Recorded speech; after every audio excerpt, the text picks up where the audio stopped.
അഞ്ജലിയുടെ കവിളിൽ ശിവയുടെ താടി രോമങ്ങൾ കുത്തിയതും അവൾ പിടഞ്ഞുകൊണ്ട് അവൻ്റെ ഷർട്ടിൽ അള്ളിപ്പിടിച്ചു. അവൻ്റെ ചുണ്ടുകൾ അവളുടെ കവിളിൽ ചുംബനം പൊഴിച്ചുകൊണ്ട് സ്ഥാനം മാറാൻ തുടങ്ങിയതും അഞ്ജലിയിൽ വിറയിൽ തോന്നി. ശ്വാസം ഉയരുന്നത് കണ്ട് ശിവ അവളെ നോക്കി നിന്നു. കുറച്ചു കഴിഞ്ഞൊന്നും സംഭവിക്കുന്നില്ലെന്നറിഞ്ഞതും അഞ്ജലി പതിയെ മിഴികൾ തുറന്നു. അവളെ നോക്കി നിൽക്കുന്ന ശിവയെ കണ്ടതും അവൾ അവൻ്റെ കവിളിൽ കൈവച്ചു. കാലുകൊന്നിച്ച് അവൻ്റെ നെറ്റിയിൽ പതിയെ ചുംബിച്ചു. അവളെ ചേർത്ത് പിടിച്ചുകൊണ്ട് ശിവ അത് ഏറ്റുവാങ്ങി. എൻ്റെ കൂടെ ജീവിക്കാൻ നിനക്ക് പേടിയില്ലടി പെണ്ണേ. അഞ്ജലി ചിരിച്ചുകൊണ്ട് അവൻ്റെ നെഞ്ചിൽ തലവെച്ച് 2 കൈകൾ കൊണ്ടും അവനെ വട്ടം പിടിച്ചു. ഈ നെഞ്ചിൽ നിന്ന് ആരും എന്നെ ഒന്നും ചെയ്യില്ല. എന്നെ തൊട്ട എൻ്റെ റൗഡി വെറുതെ വിടുമോ? ഇത്രയും സുഖവും സൗകര്യവും ഒന്നും അവിടെ നിനക്കുണ്ടാവില്ല. നിനക്കാവശ്യമുള്ളതൊന്നും. അഞ്ജലി ദേഷ്യത്തിൽ അവൻ്റെ നെഞ്ചിൽ നിന്ന് മുഖമുയർത്തി.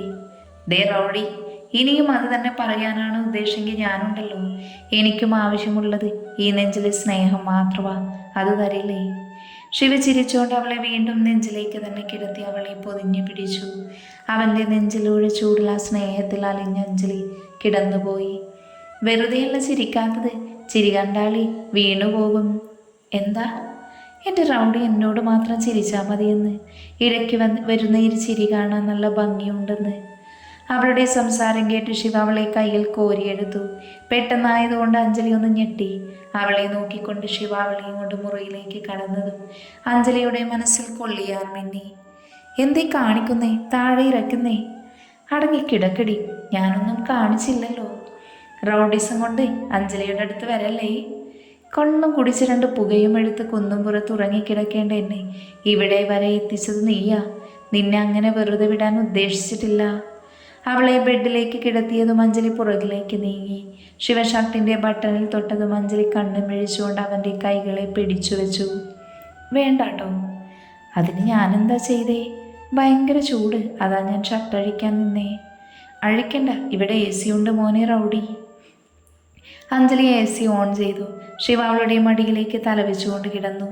അവൻ്റെ മുടിയിൽ തലോടി അഞ്ജലിയും ബെഡിൽ ചാരിയിരുന്നു. അവളുടെ കൈകളിലെ ചൂടിൽ അവൻ മയങ്ങിപ്പോയി. അവൻ ഉറങ്ങിയെന്ന് കണ്ടതും അഞ്ജലി അതേ ഇരുപ്പിൽ ഉറങ്ങി. കണ്ണിൽ വെളിച്ചം വീശിയതും അഞ്ജലി കണ്ണു തിരുമ്മിക്കൊണ്ട് ചുറ്റും നോക്കി. രാത്രി ശിവ വന്നത് ഓർമ്മ വന്നതും ബെഡിലേക്ക് നോക്കി. പക്ഷേ അവൻ അവിടെ ഉണ്ടായിരുന്നില്ല. അഞ്ജലി ആശ്വാസത്തോടെ ശ്വാസമെടുത്ത് അവൾ എഴുന്നേറ്റു ബാത്റൂമിൽ കയറി. അന്ന് മുഴുവൻ അവൾ വീട്ടിൽ തന്നെയായിരുന്നു. ഇടയ്ക്ക് ശിവ വിളിക്കുമെങ്കിലും കൂടുതൽ സംസാരിക്കാൻ പറ്റിയില്ല. അതിനിടയിൽ നിതിൻ ഒരു പ്രാവശ്യം വിളിച്ചു. പക്ഷേ അഞ്ജലി ഫോൺ എടുത്തില്ല. അവസാനം അവൻ്റെ മേശനെ വിളിച്ച് അവളോട് സംസാരിക്കണമെന്ന് പറഞ്ഞു. അയാൾ ഫോൺ കൊണ്ടുവന്ന് അഞ്ജലിക്ക് കൊടുത്തു. രമേശ് പറഞ്ഞുകൊണ്ട് അഞ്ജലി ഫോൺ വാങ്ങി. എന്ത് ഫോൺ എടുക്കാത്തത്? എന്നോട് എന്തെങ്കിലും ഇഷ്ടക്കേടുണ്ടോ? ഞാൻ കണ്ടില്ല, സോറി. It's okay.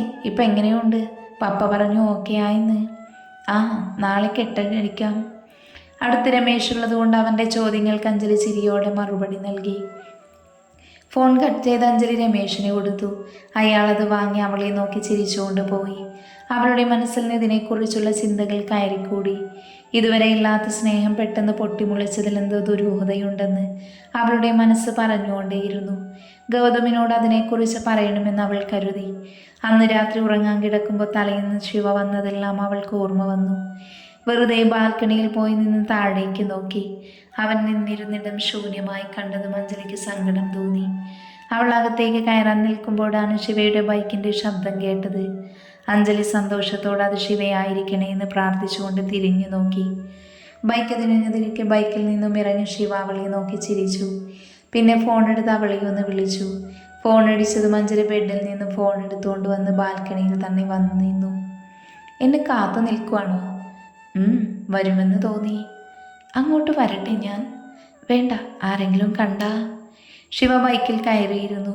അഞ്ജലി ബാൽക്കണിയുടെ കൈവരിയിൽ പിടിച്ച് സംസാരിച്ചു. ഒരുപാട് നേരം സംസാരിച്ച് കഴിഞ്ഞതും ശിവ പോകാൻ നിന്നു. പോകുവാണോ? എന്നാൽ ഞാൻ അങ്ങോട്ട് വരാം. അയ്യോ, അത് വേണ്ട. പിന്നെ നേരം വെളുക്കും വരെ ഇങ്ങനെ നിൽക്കാനാണോ? പോയി ഉറങ്ങിക്കോ. നാളെ ഹോസ്പിറ്റൽ പോകുമ്പോൾ കാണാം. നാളെ വരുമോ? ഉറപ്പില്ല, പറ്റുമെങ്കിൽ വരാം. ഫോൺ വെച്ച് കഴിഞ്ഞ് ശിവ കണ്ണിൽ നിന്നും ആയും വരെ അഞ്ജലിയെ നോക്കി നിന്നു. കിടക്കാൻ നേരം ശിവയുടെ ബനിയനെടുത്ത് കെട്ടിപ്പിടിച്ച് പുഞ്ചിരിയോടെ അവൾ ഉറങ്ങി. അഞ്ജലിയെ കാണാൻ വേണ്ടി ഹോസ്പിറ്റലിൽ പോകാൻ ഇറങ്ങുമ്പോഴാണ് ഡാനി അവൻ്റെ മുന്നിൽ വന്ന് നിന്നത്. എന്താ എന്ന ഭാവത്തിൽ ശിവ നോക്കിയതും ഡാനി അവനെ ദേഷ്യത്തിൽ നോക്കി. എന്താടാ, നീ എങ്ങോട്ടാ? അത് ഞാൻ ആ കോൺട്രാക്ടറെ കാണാൻ. അയാൾ ഇന്നലെ കണ്ടില്ലേ? ഇന്നും ചെല്ലാൻ പറഞ്ഞിരുന്നു. എന്നാൽ എന്നോടുകൂടെ ചെല്ലാൻ പറഞ്ഞു നിന്റെ കോൺട്രാക്ടർ. നിന്റെ പെണ്ണിനെ കാണാൻ പോകുമ്പോൾ എന്നെ കൂടെ കൊണ്ടുപോയാൽ എന്താ? അതിനാരും അവളെ കാണാൻ പോകുന്നു? വേണ്ട മോനെ ശിവ, നമ്മൾ ജനിച്ചതൊരു ഗർഭപാത്രത്തിലല്ലെങ്കിലും ജീവിച്ചതൊരു പാത്രത്തിൽ നിന്നും കൈയിട്ട് വാരിയ. ഞാൻ കുറച്ച് കൂടുതൽ വാരിയെന്ന് കരുതി നീ എന്നെ ഒഴിവാക്കാൻ പാടില്ലായിരുന്നു. വെറുതെ ഓവറാക്കണ്ട. വേണ്ടല്ലോ എന്ന് ഞാനും വരുന്നു. നീയും നിന്റെ പെണ്ണും കൂടെ ഇരിക്കുമ്പോൾ എനിക്ക് അവളെയും കാണാമല്ലോ. എവളെ?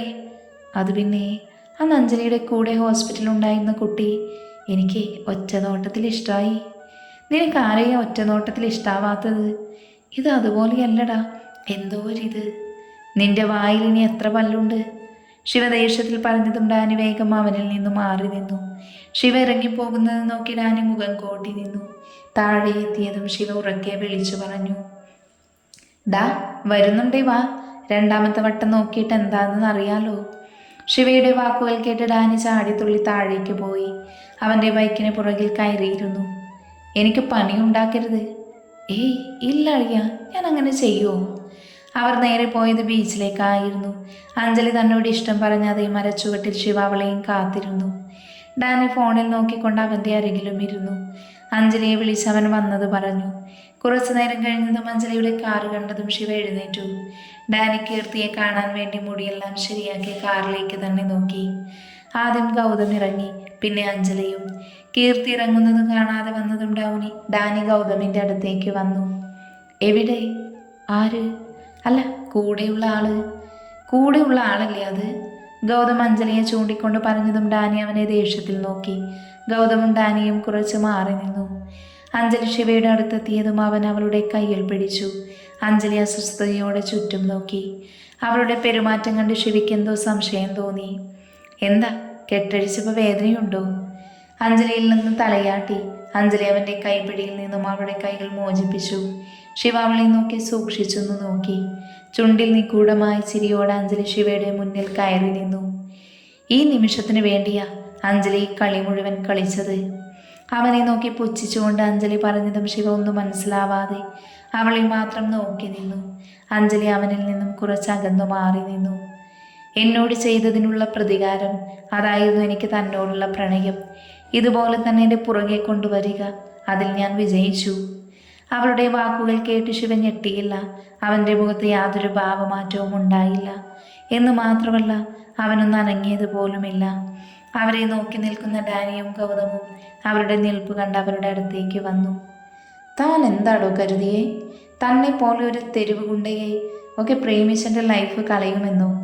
അഞ്ജലി നമ്പ്യാരുടെ അടുത്തിരിക്കാൻ പോലുള്ള യോഗ്യത പോലും തനിക്കില്ല, പിന്നെയാ പ്രേമം. അവളുടെ പുച്ഛം നിറഞ്ഞ വാക്കുകൾ കേട്ട് ഗൗതമും ഡാനിയും ഞെട്ടി. ഗൗതം അഞ്ജലിയുടെ ഭാവമാറ്റം കണ്ട് അമ്പരന്നു. അവൻ അവളുടെ അരികിലേക്ക് വന്നു. നീ എന്തൊക്കെയാ അഞ്ജു ഈ പറയുന്നേ? അതെ ഗൗതം, ഇത്രയും ദിവസം നടന്നതെല്ലാം എൻ്റെ അഭിനയമായിരുന്നു. എന്നോട് ചെയ്തതിനുള്ള പ്രതികാരം. പോലീസും കോടതിയുമല്ലേ ശിവയെ ശിക്ഷിക്കാതിരിക്കുള്ളൂ. ഇത് അഞ്ജലിയുടെ ശിക്ഷയാ. അഞ്ജു, നീ ഇവനെ പോലെയുള്ള ഒരുത്തനെ ഞാൻ ചൂസ് ചെയ്യുമെന്ന് നിനക്ക് തോന്നുന്നുണ്ടോ ഗൗതം? തെരുവിലെ അഴുക്കിൽ കിടക്കുന്ന ഇവനെയൊക്കെ ഞാൻ പ്രേമിക്കുമോ? അവൾ പറഞ്ഞു നിർത്തിയതും ഗൗതമിൻ്റെ കൈകൾ അവളുടെ കവിളിൽ പതിഞ്ഞു. അഞ്ജലി കവിളിൽ കൈവച്ചുകൊണ്ട് അവനെ ഒന്ന് നോക്കി. അടുത്ത നിമിഷം തന്നെ ശിവ പാഞ്ഞു വന്ന് ഗൗതമിൻ്റെ ഷർട്ടിൽ കുത്തിപ്പിടിച്ചു. ഡാനി അവനെ തടയാൻ നോക്കി. എൻ്റെ പെണ്ണിനെ തല്ലുമോടാ നീ? ശിവ അലറിക്കൊണ്ട് ഗൗതമിനോട് ചോദിച്ചതും ഗൗതം അഞ്ജലിയെ നോക്കി. അവൾ ആ രംഗം നോക്കി നിൽക്കുകയായിരുന്നു. ഡാൻ ശിവ പിടിച്ചു മാറ്റി അവരിൽ നിന്ന് മാറ്റി നിർത്തി. ഡാനിക്ക് ദേഷ്യം നിറഞ്ഞു നിന്നിരുന്നു. അവൻ അഞ്ജലിയെ തുറിച്ചു നോക്കി ശിവയുടെ അരികിൽ തന്നെ നിന്നു. ഗൗതം അഞ്ജലിയുടെ അടുത്ത് വന്നു. ഈ നാടകത്തിൽ നിനക്ക് എന്നെ ഒഴിവാക്കാമായിരുന്നു. എനിക്ക് നിന്നോട് പുച്ഛം തോന്നുന്നു അഞ്ജു. പ്രതികാരം ചെയ്യേണ്ടത് സ്നേഹം കൊണ്ടല്ല. അത്രയും പറഞ്ഞുകൊണ്ട് ഗൗതം കാറിൽ കയറിയിരുന്നു. അഞ്ജലി ശിവയെ നോക്കിയതും അവൻ അവളെ തന്നെ നോക്കി നിൽക്കുകയായിരുന്നു. അവൻ്റെ മുഖത്ത് ദേഷ്യമില്ല, മറിച്ച് പറഞ്ഞറിയിക്കാൻ കഴിയാത്തൊരു ഭാവം. ചുണ്ടിലിളം പുഞ്ചിരിയും തെളിഞ്ഞു നിവന്നു. നിസ്സംഗതയോടെ അവൻ അവളെ തന്നെ നോക്കി നിന്നു. ഉള്ളിൽ തന്നെ സ്നേഹം കൊണ്ട് പൊതിഞ്ഞ അഞ്ജലിയുടെ ഓർമ്മകളിൽ ശിവ അങ്ങനെ നിന്നുപോയി. അഞ്ജലി പിന്നെ ഒന്നും പറയാൻ നിൽക്കാതെ അവിടെ നിന്ന് പോകാൻ നിന്നു. അവൾ മുന്നിലേക്ക് വന്ന് ശിവയെ മറികടന്ന് പോവാൻ നിന്നതും അവളുടെ കയ്യിൽ ശിവ പിടിച്ചു. അഞ്ജലി ഞെട്ടി അവനെ ഒന്ന് തിരിഞ്ഞു നോക്കി. പക്ഷെ ശിവ അവളെ നോക്കാതെ അതേ നിൽപ്പ് തന്നെയായിരുന്നു. അവൻ്റെ കൈപ്പിടിയിൽ നിന്നും അവളുടെ കൈകളെ മാറ്റാൻ അഞ്ജലി ശ്രമിച്ചു. അവൻ്റെ ബലമേറിയ പിടുത്തത്തിൽ നിന്നും അഞ്ജലിക്ക് അവ മോചിപ്പിക്കാൻ കഴിഞ്ഞിരുന്നില്ല. ശിവയുടെ പ്രതികരണം നോക്കി നിൽക്കുവായിരുന്നു ഡാനി. ഗൗതം കാറിലിരുന്ന് അവരെ നോക്കുന്നുണ്ട്. കയ്യിൽ നിന്നും വിട്, അഞ്ജലി ദേഷ്യത്തിൽ പറഞ്ഞതും ശിവ അവളെ വലിച്ച് അവൻ്റെ മുന്നിലേക്ക് നിർത്തി. അഞ്ജലി വേദന തോന്നിയ കൈകളെ ഒഴിഞ്ഞുകൊണ്ട് അവനെ ഒന്ന് നോക്കി. അവൻ്റെ മുഖത്ത് ദേഷ്യമില്ലായിരുന്നു. നീ ഇപ്പം പറഞ്ഞതൊക്കെ ഒന്നുകൂടെ പറഞ്ഞേ, ശിവ അവളുടെ അടുത്തേക്ക് വന്നുകൊണ്ട് പറഞ്ഞതും അഞ്ജലി അവനെ മിഴിച്ചു നോക്കി. അവൻ്റെ കത്തുന്ന മിഴികളെ നേരിടാൻ കഴിയാതെ അവൾ അവനിൽ നിന്നും നോട്ടം മാറ്റി. പറയടി പൊന്ന മോളെ, ശിവ അലറിയതും അഞ്ജലി ഒന്ന് ഞെട്ടി. ഡാനി ശിവയുടെ അരികിലേക്ക് വന്നു നിന്നു. ഡാനിക്കും അഞ്ജലിയോട് ദേഷ്യം തോന്നി. അഞ്ജലി പതറാതെ ചുറ്റും നോക്കി നിന്നു. എന്താ, ആരെങ്കിലും കാണുമെന്ന് പേടിയുണ്ടോ? നീ ഇപ്പൊ പറഞ്ഞതൊക്കെ ഒരിക്കൽ കൂടെ എൻ്റെ മുഖത്ത് നോക്കി പറഞ്ഞിട്ട് പൊയ്ക്കോ. നീ എല്ലാം ഞാൻ പറഞ്ഞില്ലേ, ഇനി എനിക്കൊന്നും പറയാനില്ല. നീ അത് പറയാതെ ഇവിടെ നിന്നും പോവില്ല, ശിവയാൻ പറയുന്നത്. ശിവയുടെ വാക്കുകൾ കേട്ട് അഞ്ജലി പേടിയോടെ നിന്നു. ഗൗതം അവളുടെ രക്ഷയ്ക്ക് വന്നില്ല. അവന് പോലും അഞ്ജലിയുടെ പെരുമാറ്റം കണ്ട് ദേഷ്യമായിരുന്നു. അവനെല്ലാം നോക്കി കാറിൽ തന്നെ ഇരുന്നു. ശിവ പുറമെ ദേഷ്യം കാണിക്കുന്നുണ്ടെങ്കിലും അവൻ്റെ ഉള്ളിൽ ദേഷ്യമില്ലായിരുന്നു. മറിച്ച് അഞ്ജലിയുടെ സ്നേഹം മാത്രമായിരുന്നു. അവളിൽ നിന്ന് കിട്ടിയ സ്നേഹത്തിൻ്റെ കളങ്കമുണ്ടെന്ന് വിശ്വസിക്കാൻ അവൻ തയ്യാറല്ലായിരുന്നു. ഞാനെല്ലാം പറഞ്ഞു, ഇനി എൻ്റെ കൺമുന്നിൽ കണ്ടുപോകരുത്. താൻ എന്നെ ഉപദ്രവിച്ചു, ഞാൻ അതിനുള്ള പ്രതികാരം ചെയ്തു, കഴിഞ്ഞു എല്ലാം, ഇത് ഇവിടെ തീർന്നു. അത്രയും പറഞ്ഞുകൊണ്ട് അഞ്ജലി പോവാൻ നിന്നതും ശിവ അവളുടെ മുന്നിലേക്ക് കയറി നിന്നു. അഞ്ജലി അവൻ്റെ മുഖത്തേക്ക് നോക്കിയില്ല. അവൾ മിഴികൾ ദൂരെ പായിച്ചു നിന്നു. എന്നാൽ അവൻ്റെ മിഴികൾ അവളുടെ മുഖമാകെ ഓടി നടന്നു. ഇത് ഇവിടെ തീരില്ല, ഇത് തീരണമെങ്കിൽ നിന്റെ കഴുത്തിൽ എൻ്റെ താലി വീഴണം. അതൊരിക്കലും നടക്കില്ല. നടക്കും, നടത്തും ശിവ. നിന്റെ ഈ പെർഫോമൻസിനുള്ളത് ശിവ വേറെ തരുന്നുണ്ട്. ഇപ്പൊ പൊയ്ക്കോ, അധികം വൈകാതെ കാണാം നമുക്ക്. മീശ പിരിച്ചുകൊണ്ട് ശിവ പറഞ്ഞു നിർത്തിയതും അഞ്ജലി അവിടെ നിന്നും വേഗം പോയി. അവൾ കാറിൽ കയറിയതും ഗൗതം കാറെടുത്തു. അവളോടൊന്നും മിണ്ടാതെ ഗൗതം ഡ്രൈവിങ്ങിൽ ശ്രദ്ധ കൊടുത്തു. അഞ്ജലിയും ഒന്നും മിണ്ടിയിരുന്നില്ല. അവൾ പുറത്തേക്ക് നോക്കിയിരുന്നു. മനസ്സിൽ കുറച്ച് മുന്നത്തെ ശിവയുടെ മുഖമായിരുന്നു. അത്രയും പറഞ്ഞിട്ടും യാതൊരു ഭാവവ്യത്യാസവുമില്ലാതെ നിന്ന ശിവയുടെ മുഖം. അഞ്ജലിയുടെ കാറ് കണ്ണിൽ നിന്നും മായും വരെ ശിവ അങ്ങനെ നിന്നു. അവൾ പോയതും അവൻ ബൈക്കിൽ കയറി. കൂടെ ഡാനിയും. ഡാനിക്ക് ശിവയെ കണ്ട് സങ്കടം തോന്നി. താൻ കൂടെ കാരണമാണല്ലോ എല്ലാം എന്നോർത്ത് ഡാനിക്ക് കുറ്റബോധം തോന്നി. അവനെ തനിച്ചു വിടാതെ ഡാനി അവൻ്റെ തോളിൽ കൈയിട്ട് ബൈക്കിലിരുന്നു. വീട്ടിലെത്തിയതും അഞ്ജലി കാറിൽ നിന്നും ഇറങ്ങി വേഗം മുകളിലേക്ക് പോയി. ഗൗതം അവളെ നോക്കാതെ അവൻ്റെ മുറിയിലേക്കും. അവരുടെ പോക്ക് കണ്ട് കീർത്തി അമ്പരന്നു. കാര്യം എന്താണെന്നറിയാതെ അവൾ ഗൗതമിൻ്റെ അടുത്ത് ചെന്നു. അവൻ ബെഡിൽ തലയിൽ കൈ കൊടുത്തിരിക്കുവാണ്. കീർത്തി അവൻ്റെ അടുത്ത് പോയിരുന്നു. എന്താ, അടയും ചക്കരയും കൂടെ അടിച്ചു പിരിഞ്ഞോ? നീ പോകുന്നുണ്ടോ? ആകെ ഭ്രാന്ത് പിടിച്ചിരിക്കുമ്പോഴാണ് അവളുടെ സംഗതി സീരിയസ് ആണെന്ന് കണ്ടതും കീർത്തി അവൻ്റെ തോളിൽ തൊട്ടു. പ്രശ്നം എന്താണെന്നറിയാൻ വേണ്ടി അവൾ കാത്തിരുന്നു. നടന്നതെല്ലാം ഗൗതം പറഞ്ഞു നിർത്തിയതും കീർത്തി ഒന്ന് ഞെട്ടി. അവൾ അമ്പരപ്പോടെ ബെഡിൽ നിന്നും എഴുന്നേറ്റു. അപ്പം അവനെ പിടിച്ച് കിസ് ചെയ്തതൊക്കെ അഭിനയമായിരുന്നു അത്രേ? ആയിരിക്കും. അവൾക്കതൊരു പ്രശ്നമാവില്ല. പ്രതികാരമല്ലേ മനസ്സിൽ? ഇല്ല ഗൗതം, അഞ്ജു അങ്ങനെയൊന്നും ചെയ്യില്ല. അവളുടെ പ്രണയം സത്യമായിരുന്നു. അവൾ ആത്മാർത്ഥമായി തന്നെയാണ് ശിവയെ പ്രണയിച്ചത്. പിന്നെ എന്തിനാവൾ? നീ വാ, നമ്മളോട് പറയാത്തൊരു രഹസ്യവും അവൾക്കില്ല. നമുക്ക് ചോദിക്കാം. ഞാനില്ല, നീ പൊക്കോ. എന്താ കാര്യം എന്നറിയണ്ടേ? നീ വാടാ. കീർത്തി അവനെയും പിടിച്ചു വലിച്ചുകൊണ്ട് അഞ്ജലിയുടെ മുറിയിലേക്ക് പോയി. കീർത്തി വാതിൽ മുട്ടി. കുറച്ചു സമയം കഴിഞ്ഞാണ് അഞ്ജലി കതക് തുറന്നത്. അവളുടെ മുഖം കണ്ടാൽ തന്നെ അറിയാമായിരുന്നു അവൾ കരഞ്ഞിട്ടുണ്ടെന്ന്.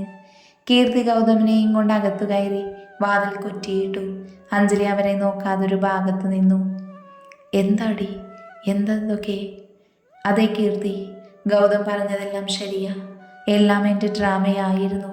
ഇനി എന്നോടൊന്നും ചോദിക്കണ്ട. അഞ്ജലി അവരിൽ നിന്നും ഒഴിഞ്ഞു മാറി ബാൽക്കണിയിൽ പോയി നിന്നു. ശിവ വന്ന് നിൽക്കാറുള്ള സ്ഥലത്തേക്ക് നോക്കിയതും അവളുടെ കണ്ണുകൾ നിറഞ്ഞു. ഗൗതം കീർത്തിയെ നോക്കി ദേഷ്യത്തിൽ പോകാൻ നിന്നതും കീർത്തി അവൻ്റെ കൈ പിടിച്ചു നിർത്തി. അവൻ്റെ കൈ പിടിച്ച് അവൾ അഞ്ജലിയുടെ അരികിൽ പോയി നിന്നു. ഞങ്ങളോട് പറയാത്ത രഹസ്യമൊക്കെ നിന്റെ ജീവിതത്തിൽ ഉണ്ടോ അഞ്ജലി? ഞാൻ പോട്ടെ, ഇവനോട് പോലും പറയാതെ നീ. നിങ്ങളുടെ കൂട്ട് കണ്ട് എനിക്ക് പോലും അസൂയ തോന്നിയിട്ടുണ്ട്. ശരിക്കും ഞാൻ നീയാവാൻ ആഗ്രഹിച്ചിട്ടുണ്ട്. ഗൗതമിനെ പോലെ ഒരു കസിൻ, നിനക്ക് വേണ്ടി എന്തിനും തയ്യാറായ ഇവനോട് വരെ നീ എല്ലാം മറച്ചു വെച്ചെന്നു. നിന്റെ പ്രണയം സത്യമായിരുന്നു അഞ്ജു, അത് ഞങ്ങൾക്കറിയാം. പിന്നെ എന്തിനാ ഇപ്പം ഇങ്ങനെയൊക്കെ പറയുന്നേ? എന്താന്ന് വെച്ചാൽ ഞങ്ങളോട് പറയടി.